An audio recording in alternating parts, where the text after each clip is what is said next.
My sister and I were both adopted from the same orphanage. When we got to choose our paths, she picked a prominent family in Edenorf City, wealthy, influential, and utterly untouchable. But the heir turned out to be twisted and cruel. He tormented her day in and day out. I chose the unassuming Moss family. They didn't have the fortune or the status of her new family, but they treated me with genuine warmth. In time, their youngest son became a business titan, and he married me, giving me a life filled with more happiness than I'd ever dreamed possible.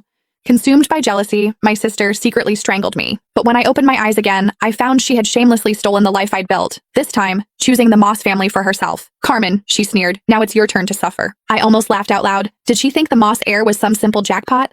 I opened my eyes on the very day my sister Hazel and I were to be chosen for adoption. "I'm very obedient, and I can do all the housework. Please pick me," Hazel simpered, putting on a show of perfect innocence, as she clutched the hand of Brad Moss, the Moss family's youngest son. So, she was a reborn too. "Girl," said a refined woman, her voice cool with confusion.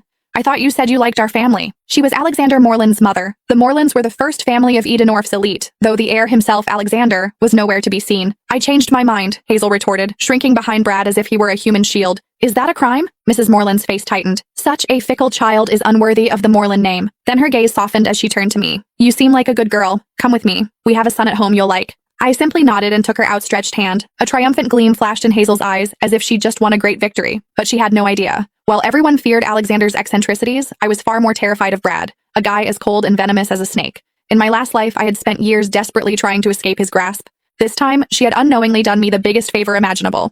As Mrs. Moreland stepped outside to get the car, Hazel sidled up to me, her eyes full of contempt. "Enjoy your new life, Carmen," she whispered.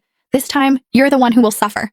I didn't even bother to reply. Her gloating was nothing more than a clown's performance. She thought she had secured a fresh start, but the joke was on her. She hadn't escaped a fire. She had just jumped headfirst into a hell far more brutal than she could ever imagine. After I arrived at the Moreland estate, Mrs. Moreland gave me a private suite and hired a small army of tutors for piano, dance, and etiquette. She was gentle but frank. "Sweetheart, I'll be honest. I adopted a daughter to find a suitable match for my son. You must apply yourself. Alexander returns from abroad in a month.